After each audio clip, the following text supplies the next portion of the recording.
Hello, everyone. My name is Ashley Schultz, one of the managers of research and consultation here at Grants Office. Thanks for joining us today. We are going to be discussing K-12 special education grants and just sharing some expert tips with you on how to secure funding for inclusive education. Before we get started, I just got a few housekeeping items for you. First and foremost, know that you can listen hands-free over your computer speakers or headphones. No need to dial in today. If your audio does become disconnected, though, you can look in the top left corner of your screen and engage with that audio and video menu to access the feed. You can ask as many questions as you'd like during today's session. Look in the bottom right-hand corner for that question and answer interface. Feel free to submit as many questions as you'd like, and we'll get to them towards the end of today's presentation.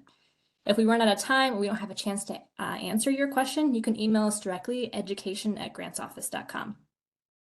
Finally, know that the session is being recorded. This recording is going to be available for download at the Grants Office website starting tomorrow. And the PowerPoint slides that we're going to share here today, they're also going to be available at that same location starting tomorrow. So again, today we're going to be talking about funding for special education initiatives in K-12 schools. We're joined today by Christina Fernandez. Christina is a grants development consultant here at Grants Office, and she specializes in K-12 funding. I will spoil what's about to come and say that Christina has some really amazing information, and she has a lot of expertise that she's going to share with you here today. So we've got a jam-packed session for you. Grants Office has been doing this series of mini webinars, so taking our 60-minute standard event and bringing it down to more like 30 to 40 minutes, so that we can really give you some very concentrated content just about grants in this particular topic and then how to be successful with them. So today's agenda, we're going to be talking about the historical context of funding for inclusive education in the classroom. And then we'll also talk about some current sources of grant funding, whether that be from the federal government or through distributions from the individual states. And then Christina will round out the topic today by talking about grant readiness, how to understand what's coming towards your district, how to be ready for that funding, and also how to maximize that funding for any initiatives that you may be looking to implement in the future. And again, at the end, we will have time for a Q&A, so look for that question and answer component down in the bottom right-hand corner. Drop as many questions as you like, and we'll get to them here at the end. So without further ado, I'm going to pass things to Christina to take this away. Christina? Thank you so much, Ashley, for the lovely introduction. And hello, everyone. Thank you for making it to today's webinar. So as Ashley said, we have a jam-packed session full of all future and upcoming things in the grant space. But before jumping into that, I did want to take a moment to really understand the key federal laws that really protect the rights of students with disabilities.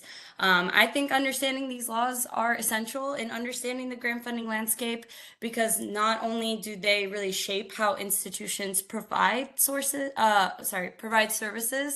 but also because they really ensure that meaningful education opportunities are available for every student. So starting off, we have the Rehabilitation Act of 1973, also known as Section 504. And this was really the first federal civil rights law that was created to prohibit discrimination against individuals with disabilities, specifically within programs that receive federal financial assistance, so like for your public schools.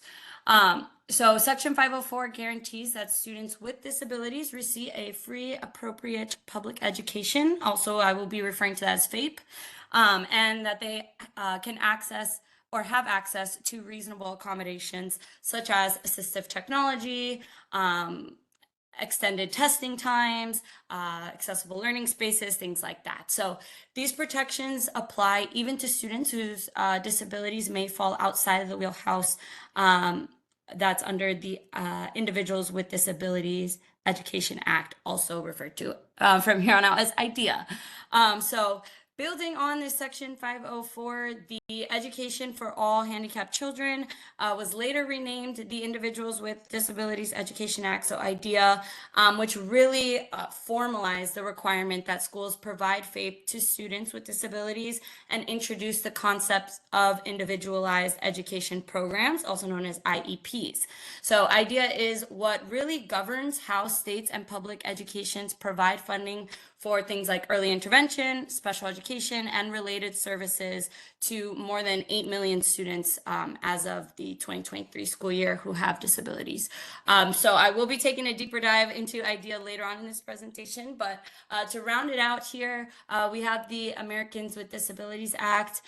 This really expands the protections of Section 504 beyond just federally funded programs, and it really ensures, civil rights for individuals with disabilities in all areas of public life, including schools.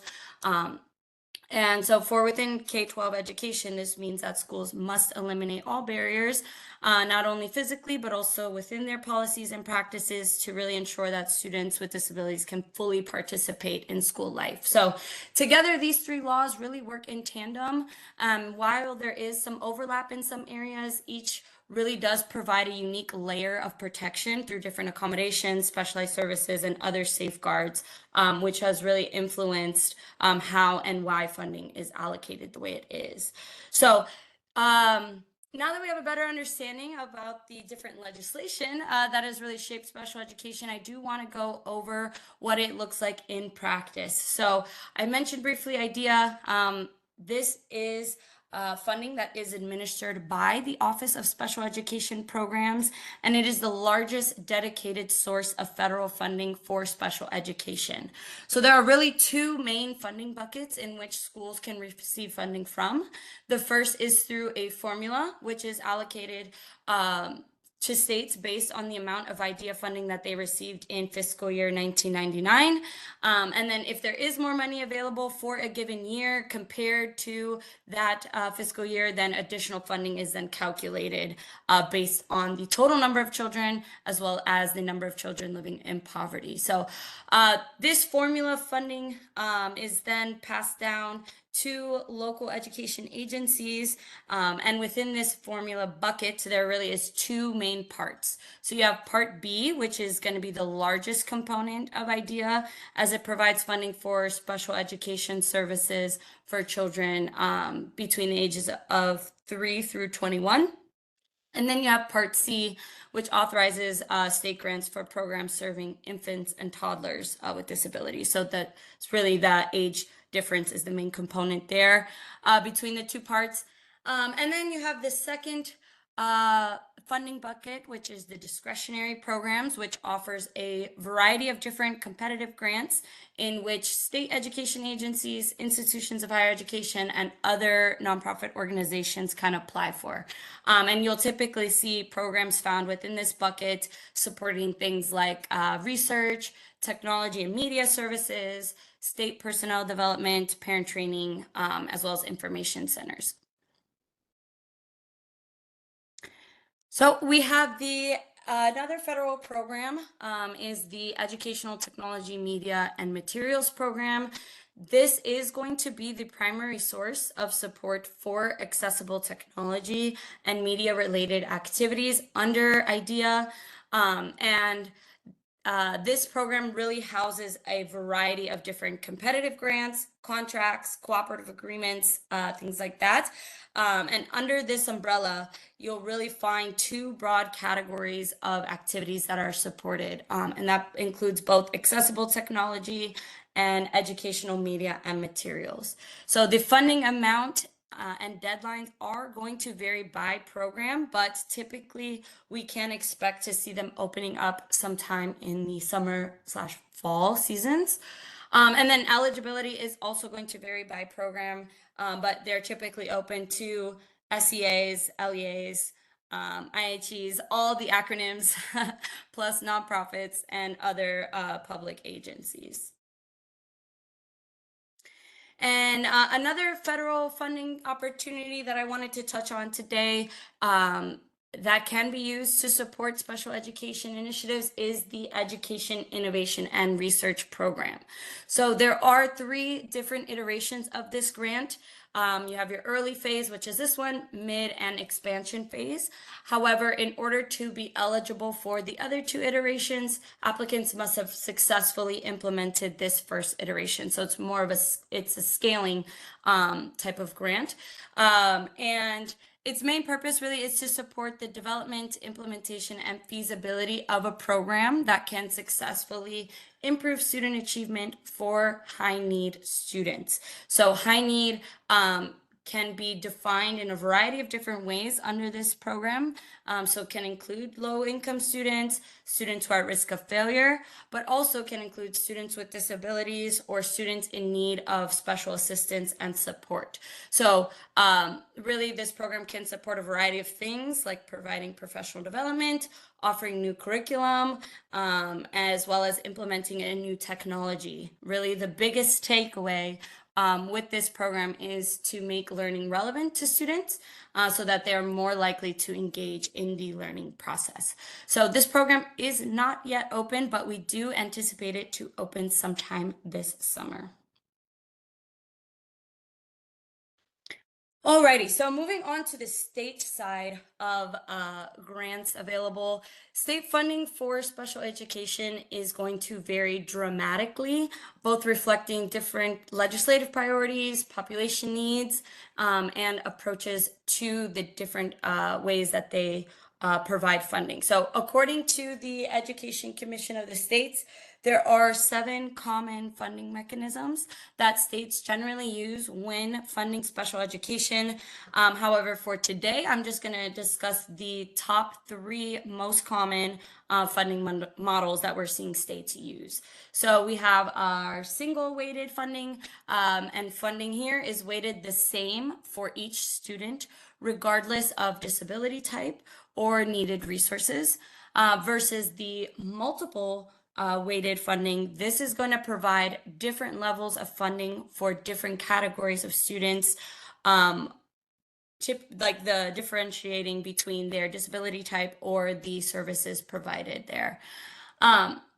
Next, you have the census-based funding. So funding here is distributed based on each district's full enrollment count and then assumes a set percentage of students in each district who will require special education services. So rather than using the actual number of students receiving services, it's an assumption there. So this method can kind of lead to underfunding in areas where disability rates are higher than anticipated, but we see that as a common model as well.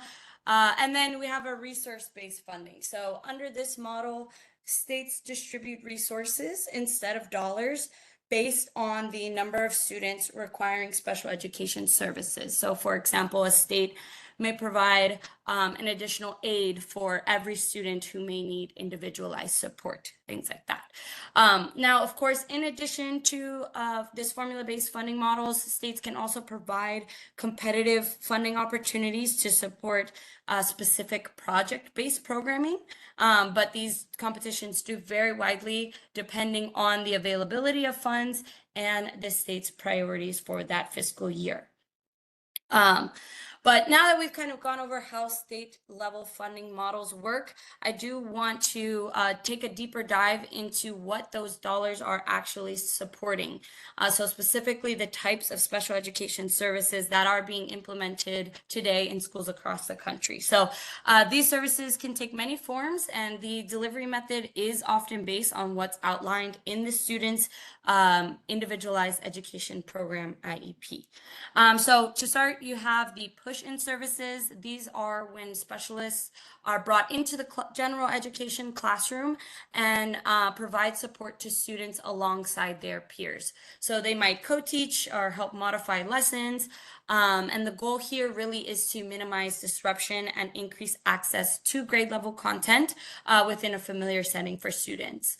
You also have pull-out services, so students who need a more focused, individualized instruction, such as support from a speech language therapist or maybe a reading specialist, they may be pulled out of the classroom for those short sessions.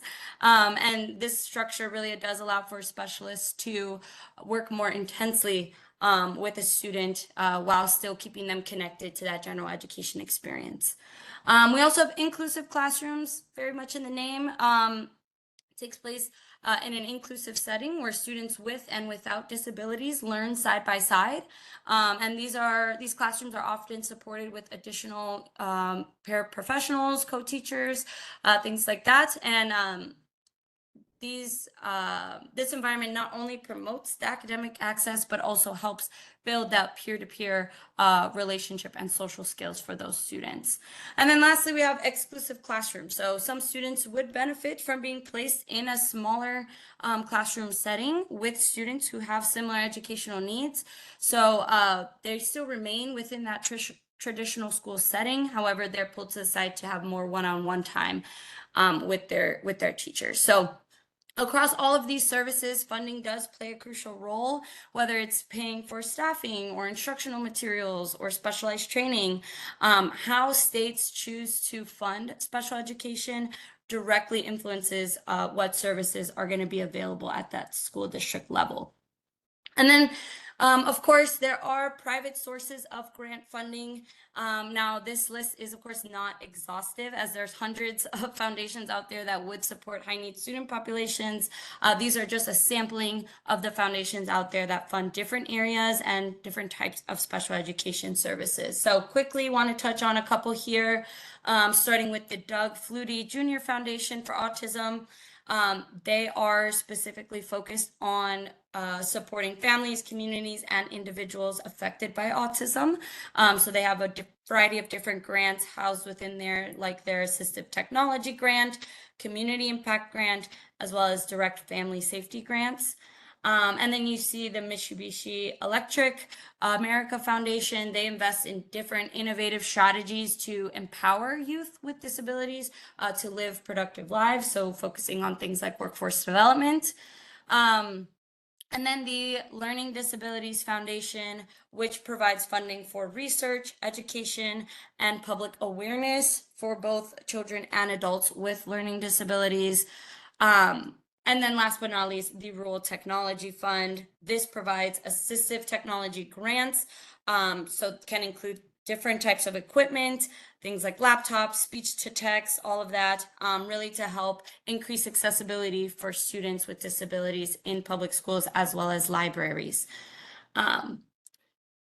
So before jumping directly into grant readiness tips, I did want to first touch on the different priority areas that we are seeing grant funders care most about as it relates to special education projects. So I know I just touched on a few, but in the special education space, whether it be federal, state, or private funding, we see them tending to focus more on these 4 priority areas. So within the research and innovation space, funders want to see new evidence-based approaches to improve outcomes for students with disabilities.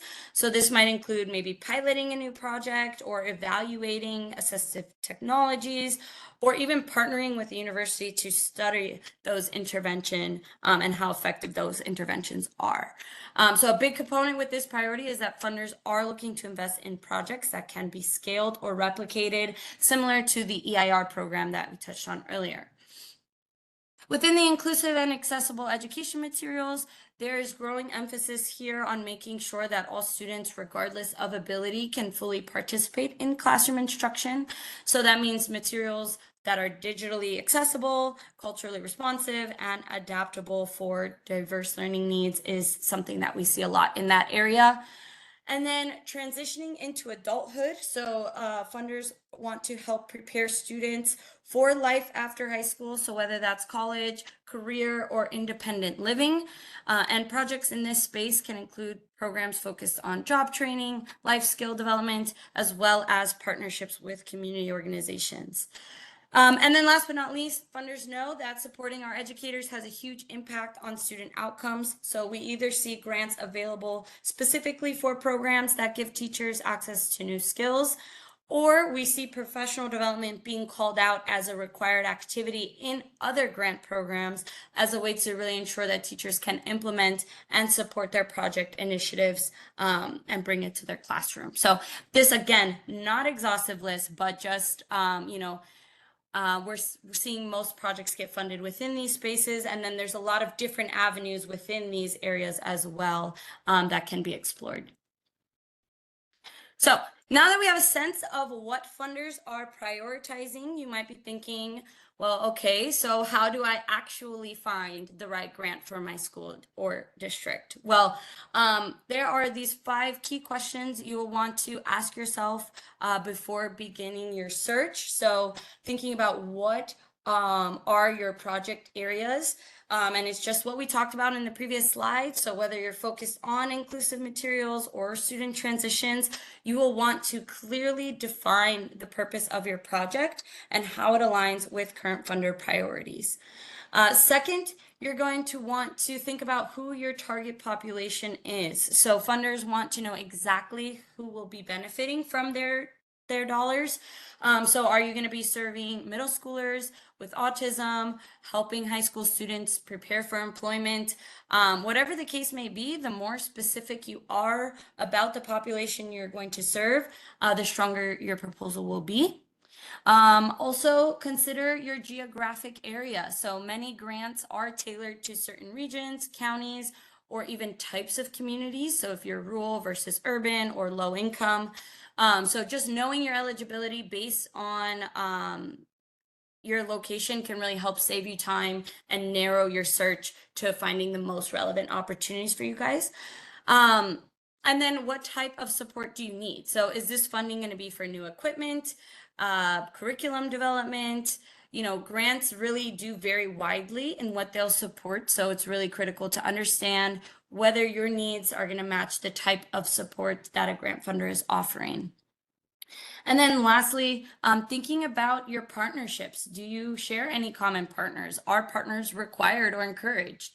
So a lot of grant programs are designed to support collaborative efforts between schools, nonprofits, and universities. So if a grant program does require or prioritizes partnerships, you'll definitely want to make sure you're identifying those collaborators early on and making sure you're leveraging any of your existing partners to help kind of begin those planning efforts.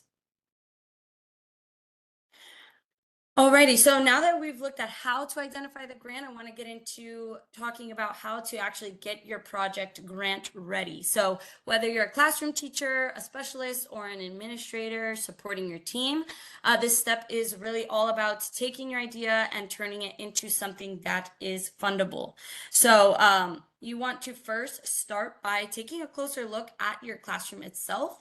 So what's missing? What would make a real difference for your students? So whether it is those adaptive tools, new curriculum materials, whatever the case may be, you want to make sure that you're clearly defining these needs by drafting a needs statement, as that's usually the first step in an application. And then you'll want to outline your plan. So map out how you plan to teach with the resources that you're requesting through the funder. So think about what instruction would look like. How would this align with your current curriculum or current teaching standards? And just, making sure you have that well thought out plan is going to show funders that your program is going to be educational based. And then next, you'll want to make a note of any learning goals you have for your students and be specific about their outcomes. So are you aiming to increase engagement, or are you supporting IEP goals? You'll definitely want to link your classroom goals to a measurable outcome. And then you want to confirm that the tangible resources that you are requesting, and you'll want to do this by creating a checklist of everything you need. So, writing down whether you need supplies versus training, whatever the case, knowing specifically what you need to make your classroom project successful will really help you when it comes time to justifying these expenses later. And then next, you will want to follow the storytelling framework by asking the 5 W's and the H. So who will be impacted and involved in the project? What will be done over the course of the project period? Where and when is it going to take place? And why is the project needed? And then, of course, how? How is this project going to be implemented and evaluated? So answering these fundamental questions will really help make the application strong and more well-rounded. And then last but not least, you want to make sure that you're selecting grants that align with your priorities. So there's a million grants out there, and you don't want to just go after any program. You want to make sure you're going after the ones that match your goals, and you want to look for programs that are going to be supporting your mission and activities. So the better you can align your goals with the funder's mission, the more competitive your application will be. Alrighty, so I want to kind of zoom out a little bit and look at what it takes to get your school ready to pursue grants, especially projects that involve multiple stakeholders or bigger initiatives. So again, depending on the size and scope of your grant, you may need to seek approval from your principal or department head or even your district office, especially if funding is going to involve big ticket items like staffing or new equipment, things like that. So getting that early buy-in and approval from them can help prevent any last minute roadblocks when it comes time to submitting. Also, you're going to want to connect with your fellow educators. So you're probably not the only one thinking about grants at your district. So definitely start talking to your colleagues about what they're working on, and you might discover some opportunity to either collaborate or either combine your efforts. You'll also want to make sure that all of your accounts and registrations are active. So some grants, especially federal or state ones, require that your school have an active account on platforms like sam.gov, grants.gov, or even your state portals. And then even for smaller grants, it's going to also be worth double checking if there's any memberships or registration requirements that would be needed beforehand.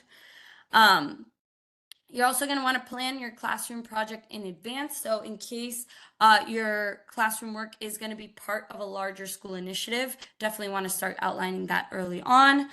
And then be actively searching for grants. So definitely try to make it a habit of checking grant databases, subscribing to newsletters, and checking agency websites frequently. So even if you stumble across a program that is currently closed, definitely check out its previous guidelines if available, because that'll really show you what informations and documents that you'll need for this next round of funding. So thinking about letters of support, budgets, things like that. Knowing that early on can really help you prepare, and you can begin working on those even before an application opens. And then last but not least, many grants, especially those related to student transitions or enrichment, favor or require community partnerships. So either with a local business, nonprofit, libraries, colleges, whatever the partnership requirement is, you'll want to start having those conversations early on, because that will help make it easier when it comes time to actually pulling them into your grant project. And then here's just a quick 5-step reiteration of all the things we just discussed in one place, so you can have that for your reference as you begin your grant seeking journey. And as we wrap up today's session, I just want to take a quick moment to look ahead. So while we spent most of today focusing on how special education is currently funded and supported, there are important discussions happening right now at the federal level that could have a real impact on how you plan and deliver services in the coming years. So recently, the presidential 2026 discretionary budget request introduced a significant proposal, which is the creation of a special education simplified funding program. And basically, this program would consolidate the 7 existing IDEA programs into a single funding stream, essentially making it kind of like a block grant. And the intent of this would be to reduce administrative burdens and give states and school districts greater flexibility in how they support students with disabilities, while also maintaining the funding from 2025. So what does this all, or what could this mean for your district? So first, instead of funding federal reporting requirements, schools may start to see new state level application and compliant processes. So this could streamline some areas, but also introduce some new expectations at the local level.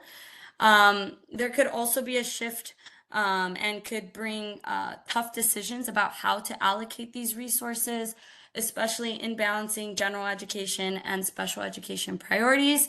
Without those distinct idea program lines and combining it all into a block grant, there's going to be additional financial planning required for that.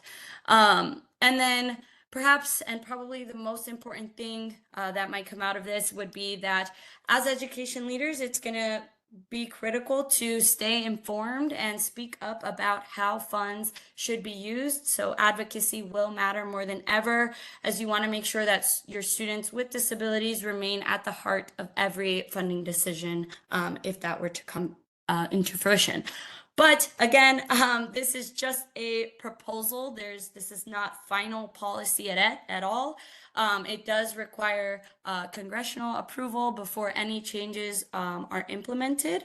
But just being aware of the potential direction that this could have, and knowing if there'd be any big shifts down the road. So always good to just be aware and start thinking about how your district could adapt or would adapt if this model were to move forward.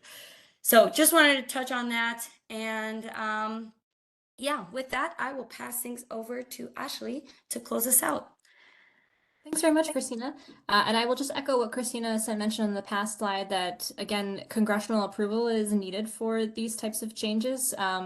There's been a lot of legislation put forward. There's been a lot of executive orders put forward here in the last 6 months or so. And a lot of news articles resulting from those things. But again, it requires congressional approval, requires a certain amount of legislation behind it. So keep an eye out for those types of phrases as you're looking through news articles. And also, I will just put a shameless plug out there, keep in touch with Grants Office. We are regularly posting on LinkedIn and regularly posting on a blog on the homepage of our website, changes to the federal funding landscape under the new administration. So if you're just unsure or want to know more information about what is or is not happening amidst all of the conversations, definitely check out those resources. I will also add we have an additional resource, June 24th, about a month away. We're having an additional free webinar, just like we had today, talking about K-12 funding opportunities more generally. So this is going to feature Christina's colleague, Sam.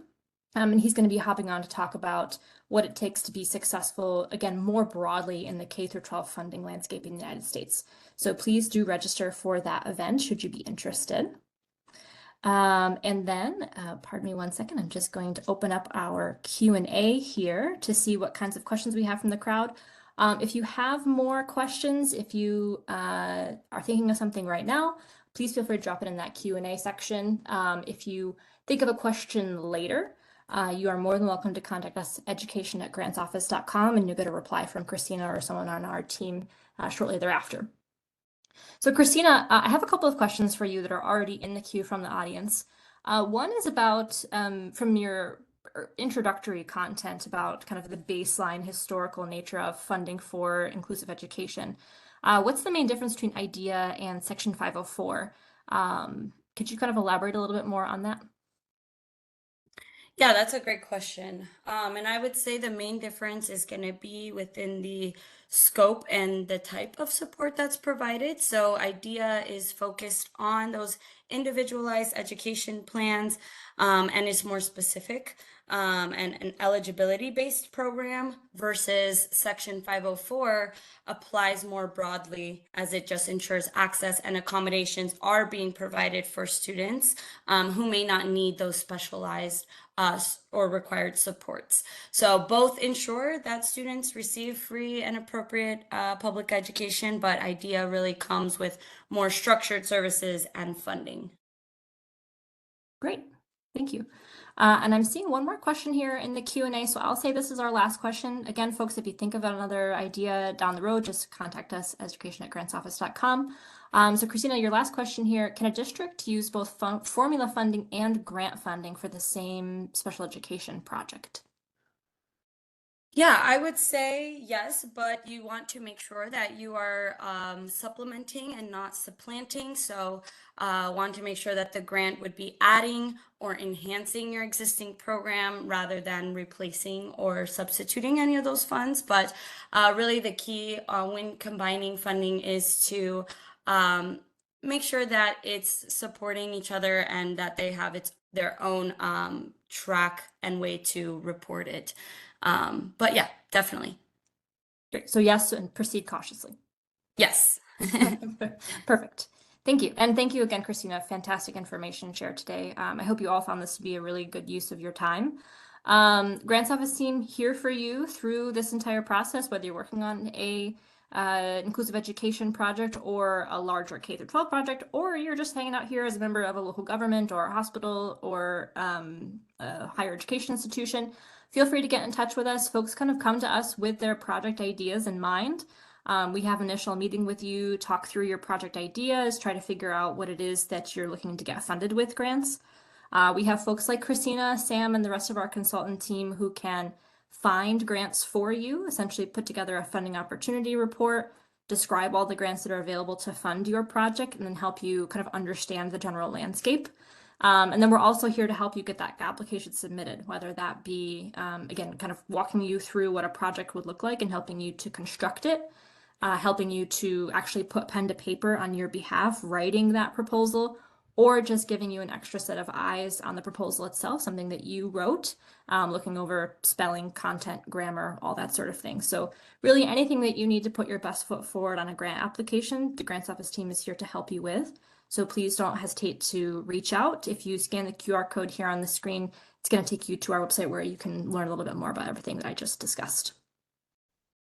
And again, I sound like a broken record. Get in touch with us. Grantsoffice.com is where all of our information is. We are also incredibly active on LinkedIn. Our social media coordinator, Kate, does a really great job of keeping your finger on the pulse of the funding landscape and making sure that all the major updates, particularly at the federal level, are posted there so you can kind of see that in your everyday feed on LinkedIn.